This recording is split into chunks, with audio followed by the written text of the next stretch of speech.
Hey, everybody. I'm Eric, N1JUR, and welcome to another Live Free and Ham podcast. This week is the day after the 24-hour POTA campout. I'm sure it was a epic thing to remember. Got a lot of stuff that we're going to have to go over and do a recap on. But for the next two episodes, the guys and I decided that as we're getting older, we need a little bit more time to recap. So we are going to give you guys two more of what we're calling Please Copy. These are our favorite episodes that are in our back catalog. So if you've never gone and listened to any of our older stuff, these are some of our favorites and episodes that are near and dear to our heart. This week, we are going to be diving into Todd's choice, and his pick is our very, very, very first episode. This is episode 1. It's 20 words per minute with a hacksaw blade and a nail. For those that may not know and haven't been with us since day one, that episode does not have video. We didn't start doing video until a lot later in the show cycles. So my apologies to all of our YouTube watchers there. But hopefully you enjoy this one. This one is our first introduction to all of us and includes Ryan. For those that may not know, Ryan is our silent friend and host of Live Free and Ham. He's always in the background helping out and doing stuff. And so he comes on from time to time. But he started us with the very beginning of Live Free and Ham itself. So hopefully you guys enjoy that. And with that, I just want to say thank you from the bottom of my heart to all of our community out there that came and helped and supported and stayed with us through the live stream and donated. Like I said, we will go over all the recap and share all the money that was raised with and for TI. So hopefully you guys enjoyed it as much as we did. And so with that, let's get into this episode. And thanks again for being part of the community. And POTA on.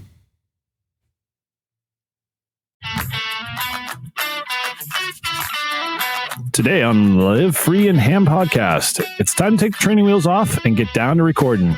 We're going to take a deeper dive into how we all connected as hams. Let me welcome you to Live Free and Ham podcast. We're your bi-weekly podcast covering all things ham radio in New Hampshire, New England, and beyond. I'm Eric, N1JUR, and if this is the first time you're listening to our show, welcome, and thanks for joining us. If you've listened to us previously, please consider providing a review on iTunes or your favorite podcast player. Every review helps our show.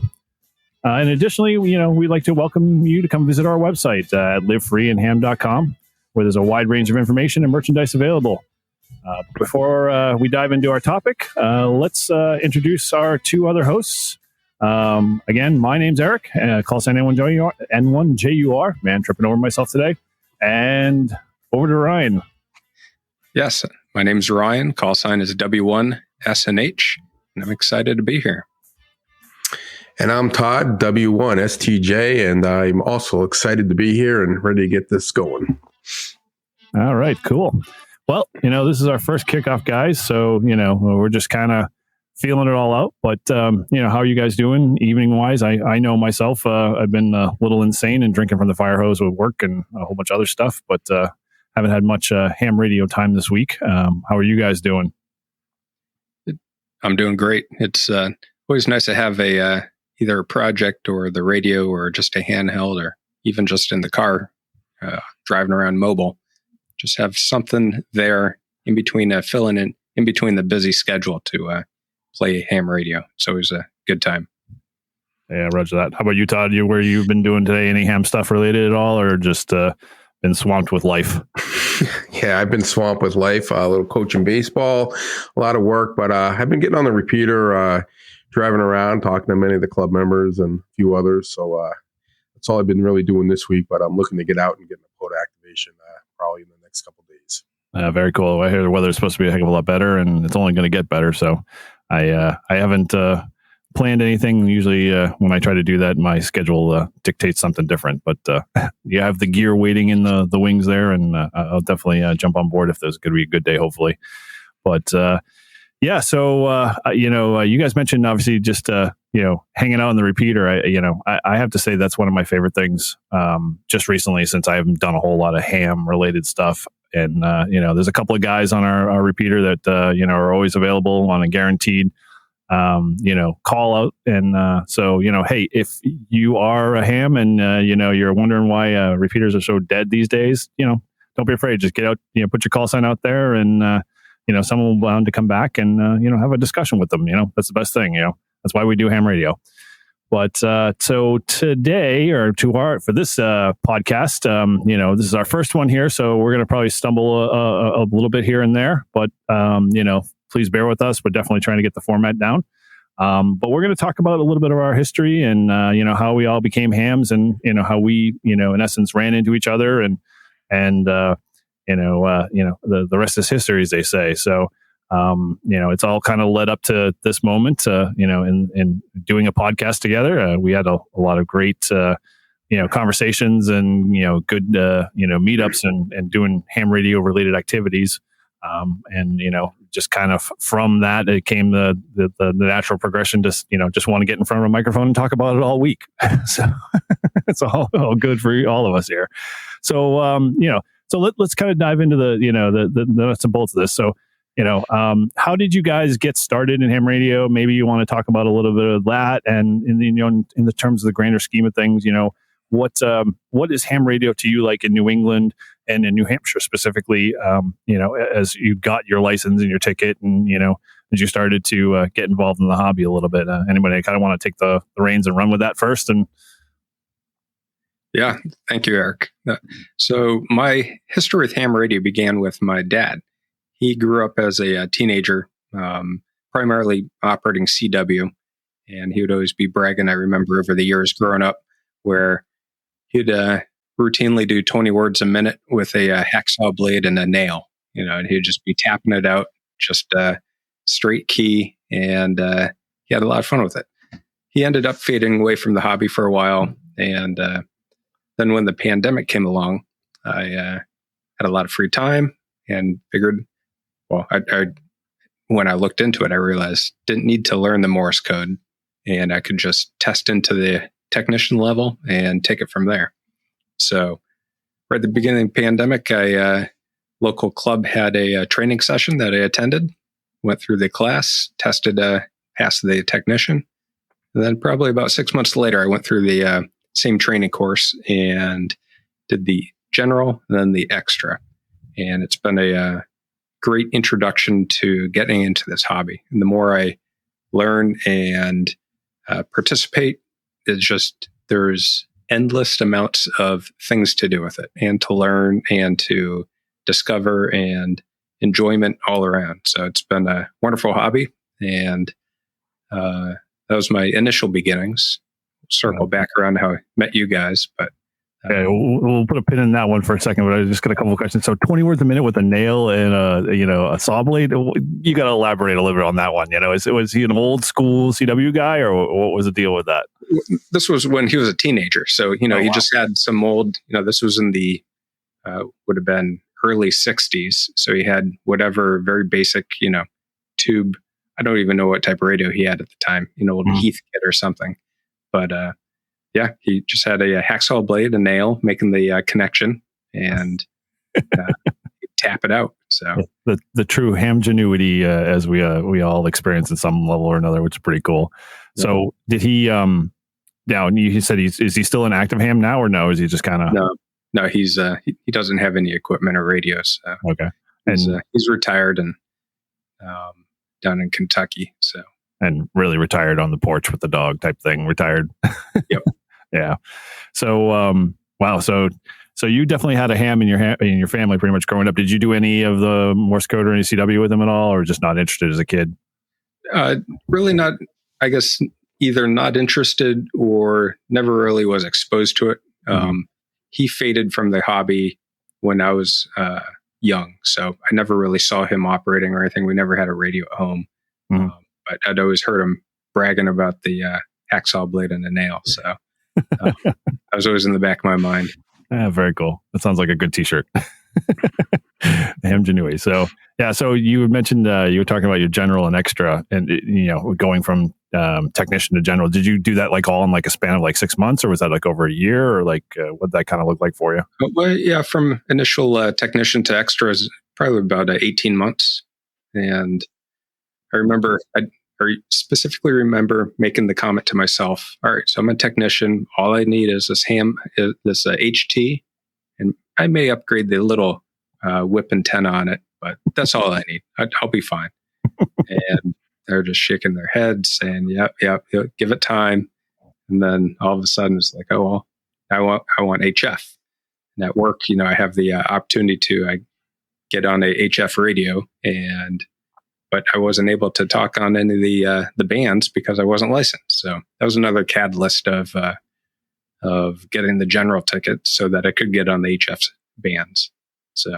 And so in that, you had how many, like, did you have just, you've only changed your call sign like once total, right? Correct. Yes. Okay. All right. So you didn't go through like an iteration. So interesting. And then, obviously the pandemic hit and you had your small little HT and a little whip antenna.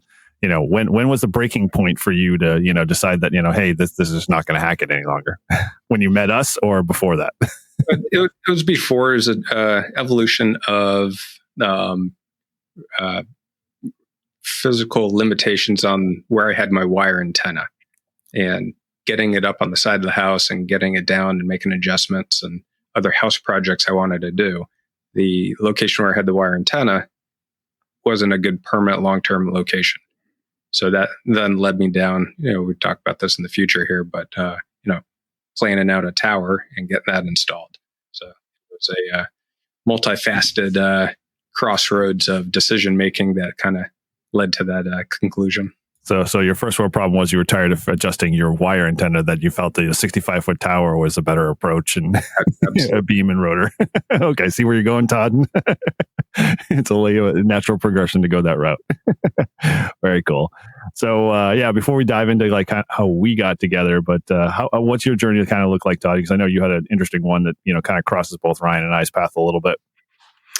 Yeah, I started when I was a kid listening on a scanner to people talking on a frequency. I had no idea what they were, who they were, but they just talked a lot. So I was probably listening to repeaters, and that was about it. Figured out they were hams, didn't know how to be a ham, didn't know anything about it. No one in my family did it. And I got into it by accident, really. I fly model aircraft, and there's a thing called first person view, or FPV. And to do that legally, you have to have a technician's license. Now, no one in the flying model field I know has a technician's license. COVID came around. There was an opportunity to get your technician's license. I said, hey, why not? So I did that, and I did what you did, Ryan. I bought an HT, and I said, I'm going to be all set with this. I can talk to people. Couldn't get on our local repeater on my HT. Had to buy a little mag mount antenna that I stuck on my metal roof. Was finally able to make the repeater, and I thought I was all done. And then I met Eric, and Eric told me I had to get my general, and he basically harassed me. And then he says, we went to, what was it, a ham fest, or it was some kind of thing in Marlboro, I think. And he goes, this is the day you're taking your general. So I studied and crammed and took those tests over and over again, and went with a bunch of the guys, and they went off to go search for stuff. And I went and took the test. I came out with my ticket. And that was September 11th, 2021, I think. I know it was that long ago, right? And then right after that, we went to get lunch, and Eric and I on our way back, he goes, hey, you want to activate a park? And that's how I got into POTA. So I do want to, I never thought I'd get my general, and now I'm thinking about getting my extra. I just have to kind of crack down and pick a date and start studying. So that's basically my story. Glad I got into it. And I'm like you, Ryan. I didn't think it was I thought I'd get an HF radio and a wire antenna and I'd be done. And then I met you through too. And now I'm all into it. So I got the real the deep question there, and I didn't know this about you, but you tracked all of the nets you participated in when you were running your HT. That alone is like phenomenal in my mind, because where I kind of sit, I'm just like, yeah, I wouldn't have time or the tolerance to do that. I mean, so you have some astronomical number, right? You still have that in your head? You know what that looks like? Yeah, I do have. I do have the I'm up to like 1,000, 1,300, maybe 1,400 nets I've been on. So yeah, I just log them. I have a spreadsheet, and I make one for every year, and just go through and log it in, put down who the net control is, and any other crazy notes. My farthest net though was from my HT on 5 watts on a mag mount on my metal roof of my old house, and I hit New Brunswick about 850 miles away. And and that was the first time I was like, whoa. And I thought I hit Boston. I didn't think I hit New Brunswick. And I thought the guys were messing with me, to be honest with you. And then a couple of weeks later, I got a QSL card. And they said, next time we DX, please hit us up again. So that was the start of starting to thinking, wow, maybe a general and getting getting onto HF might be kind of cool. So that was the start. It sounds like the natural progression, and with all the other YouTubers that we hear out there, the HT is the gateway drug to getting us all in there, and then it kind of spirals from there. My story is a little similar, although it's a little bit longer in duration. I go back to like my high school years when I was in Boy Scouts, and to not drag it on too much, that was like back in 92, 93, and that was like the no code technician. That's when the first ARL released, hey, you don't actually have to, study Morse code or take the Morse code test to be able to pass your license. You can get a no code technician, and we'll give you a little bit of the portion of the band, which, in my mind, was maybe 16 or 17. I was like, oh, this is so cool.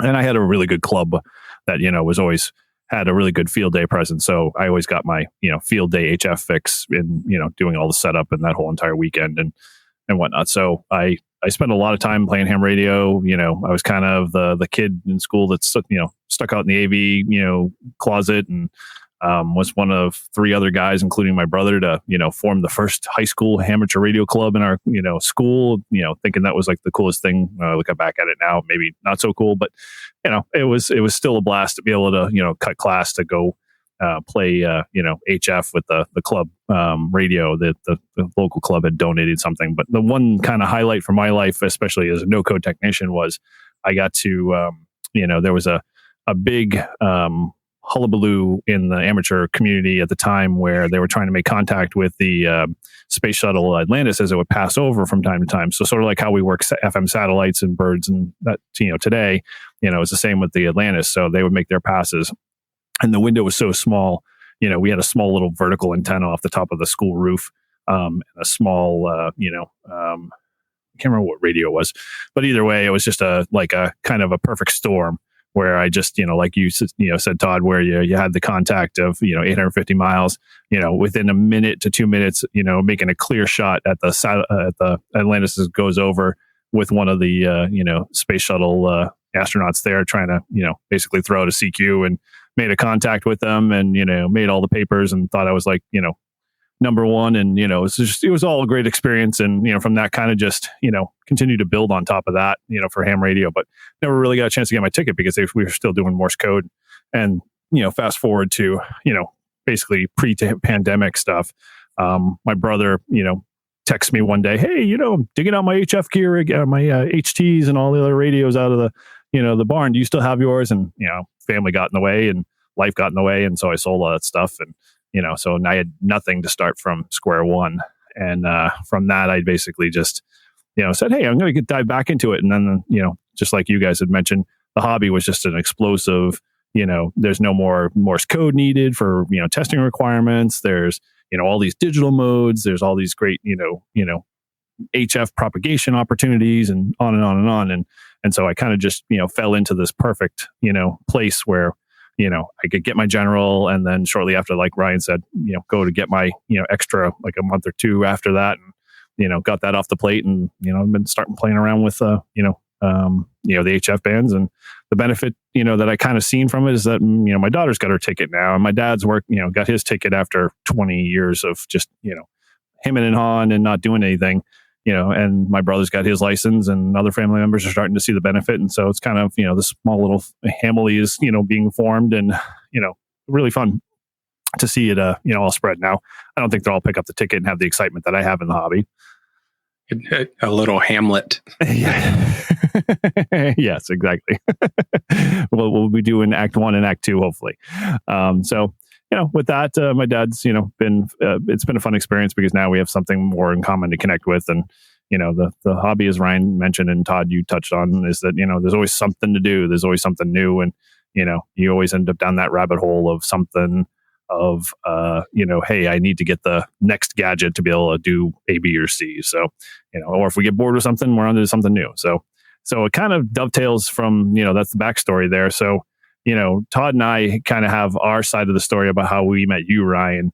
And you and I kind of, I'll touch upon just our connection and then how Todd kind of, came in a chapter later or not. But I think you and I met initially on the repeater and we kind of just chit-chat, right? Correct. Yeah. I had, I'd say for about 6 or 8 months, I was experimenting with, the HT in the car. And so I started, commuting back and forth to work. I'd just keep the HT in the car and I'd just call out CQ, just driving down the road, and it would not work very well. So then I was like, all right, what's the next step? All right, I need to get an antenna on the car. So I started looking around and mag mounts and everything. And driving an older car, I said, well, screw it. I'm just going to drill a hole in the roof. Nice ground plane, got an NMO mount and wired it up. And that was a huge improvement. Half wave on 2 meter and 5/8 on 70. And it was great. So, but I still had the handheld, 5 watts. And then, so, shopping around, and it was right around that time I discovered a lot of the YouTube guys online, like Josh out in California.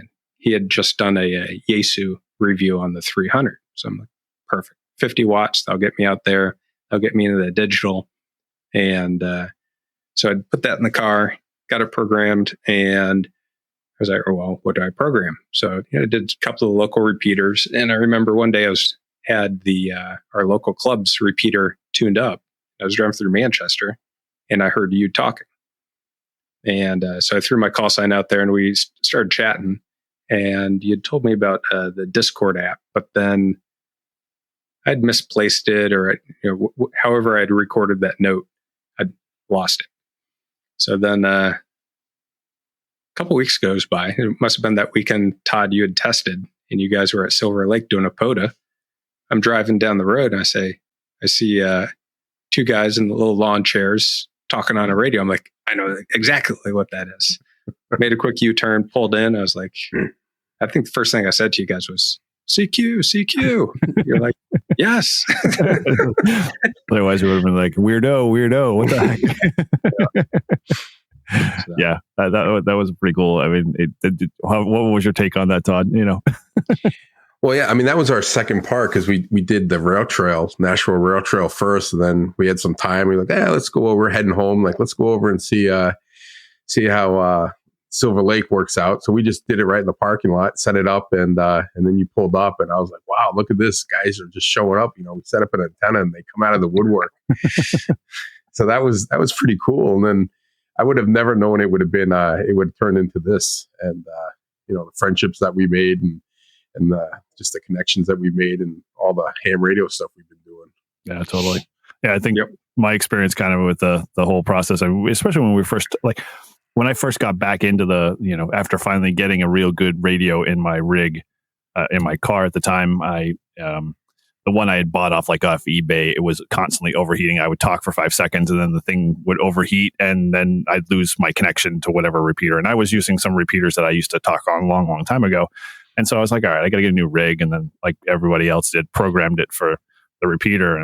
And so I said to myself at the very beginning, I'm going to be, very aggressive, and I'm probably known this way, but I was like every 5 minutes, every 20 minutes calling out, seeing who would talk to me no matter what. And I'm sure they were just, the guys that we have on our machines probably got tired of hearing my call sign all the time. And I still to this day think that sometimes when I put my call sign out there, they just hear it and they ignore it because they're just like, yeah, it's Eric. I don't really have time to have a full conversation. But that's neither here nor there. So then, when we started having conversations, the funny thing is I couldn't remember your call sign for a long time. When you pulled up, like you would rattle off your call sign to me and I was like, yeah, it sort of clicked. And I'm like, I couldn't remember fully, but I remember having a conversation, and I had talked to so many people probably in that, time span of like 6 to 8 weeks that it was like, all right, well, either way, I got to get this guy's name because we got to stay connected. He's my age, or he's in my age bracket, and we got to get younger guys in the club because, yep. I know that, not to dismiss any of the older generation, but, they have their generation, and, we got to be the up and coming kind of crew. And, I don't want to be the only guy in the club that's, under 50 or under 60, I should say, probably is a better range. Right. And so, when you pulled up, I was like, oh, dude, that's awesome. And, I think Todd and I were like, yeah, we got to get him involved. We got to get Ryan, get him. Yeah, don't worry. I got an email to him. I don't want to badger him and think, we're like lonely people and, we just need somebody to come join us. But that was just that natural progression of like, hey, cool. Yeah, come join what we're doing. And, that's the awesome part of this hobby is that it's totally different than like all being in your shack hunkered down all alone.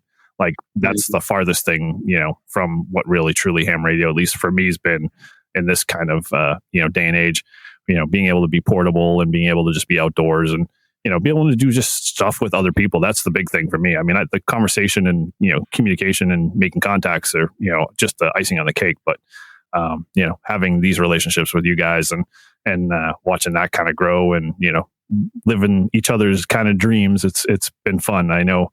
We'll talk about a bunch of other stories down the road, of Ryan's tower experiences and Todd's, credit card being over maxed out with his second 2.0 version in his shack, and some of my HOA woes. But it's all going to be some great ride, and we're definitely glad you guys are from an audience are here to share that with us, and we'll see where we go from here. But overall, any kind of last things you guys want to add or touch upon, or just stay tuned because we have a lot of things planned. It's going to be a great series of shows coming up, and hope the audience sticks around.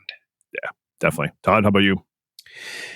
Yeah, I echo that. I think I'm the newbie here. When I started ham radio, I knew green was ground, and that was about it. So I never ground. Yeah, well, I know, but I know a little bit more now. But that's where I started, and I didn't think I'd even pass the technician, let alone move up. And I've actually been learning a lot, and I enjoy the hobby quite a bit. And I think it's a lot because of the people that are in our club and you guys that have kind of, taught me some things. And then I think I fell in love with the mobile activation and doing POTA. I mean, I get addicted to that POTA, and once I get going, I don't want to stop. And we'll talk more about that in a future episode because I do POTA everywhere I can. And my goal is to work and get paid to do POTA. You heard it here first. And I'm already getting it done. I'll tell you my little secrets. But no, it's been great. And like I said, we have a great club. I didn't know what to expect. First time I went to our club meeting, didn't know anyone, kind of didn't know half the things that people were talking about, and very welcoming club, and everyone's been great. And like I said, we're glad we're doing this podcast. This is the first experience for me with podcasting. I know, Eric, you have another podcast that you've done, so I wouldn't have been able to do this without you, and I'm glad you offered to let me join in. But looking forward to it. It's going to be good. Yeah, you guys make it easy for sure. That this is a journey I think we all share, and definitely the hobby alone is a great hobby in and of its own self. But when you start doing it with guys who do enjoy it as much as you do, it just makes the ride that much better for sure. Cool. All right. Well, I think that sounds like a good wrap up. If you liked our show, you have to come visit us on livefreeandham.com, or you could check out our posts on Instagram at Live Free or Ham Podcast. And again, if you want to reach out to any of our hosts directly, you can find me, N1JUR, at N1JUR.com, or Ryan at W1SNH, or Todd at W1STJ.com. Sound right, Todd? Or nope, that's it. W1STJ.com. Cool. All right. Well, with that, thank you again, guys, for listening. Stay tuned.